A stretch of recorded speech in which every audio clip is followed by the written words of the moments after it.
एक वाक्य जिसने कर्ण की जिंदगी का पूरा सच उधेड़ कर रख दिया। श्री कृष्ण और कर्ण अकेले एक वृक्ष के नीचे खड़े हैं। कर्ण पूछता है, प्रभु, आपने इस समय मुझे अकेले क्यों बुलाया है? मैं पांडव? श्री कृष्ण का स्वर गंभीर है। कर्ण, तुम पांडव हो? कर्ण, आज मैं मित्र नहीं, सच्चाई लेकर आया हूँ।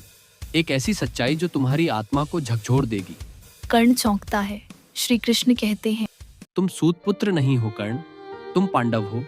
कुंती तुम्हारी माँ है, अर्जुन, नकुल, सहदेव तुम्हारे भाई। कर्ण बोलता है, पांडव? तो पूरी दुनिया का अपमान झूठ था। मेरी माँ चुप रही और मैं सूत पुत्र कहलाता रहा।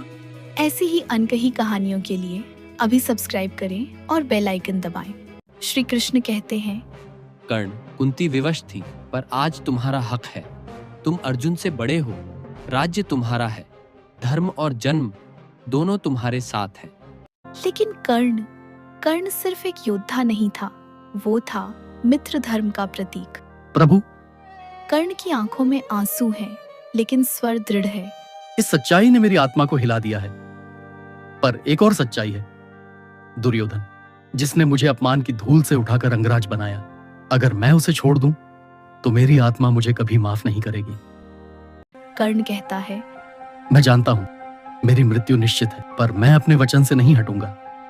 मैं अर्जुन का भाई जरूर हूं, लेकिन आज मैं धर्म और वचन को चुनता हूं।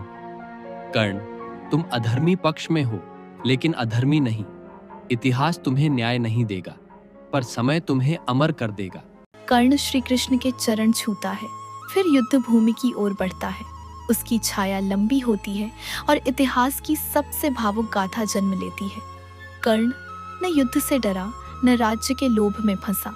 वो एक सच्चा मित्र, एक त्यागी और एक वीर योद्धा बनकर अमर हो गया। ऐसी ही महाभारत की अनकही कहानियों के लिए चैनल को सब्सक्राइब करें, बेल आइकन दबाएं और कमेंट में बताएं, क्या आप कर्ण के इस त्याग को समझ सके?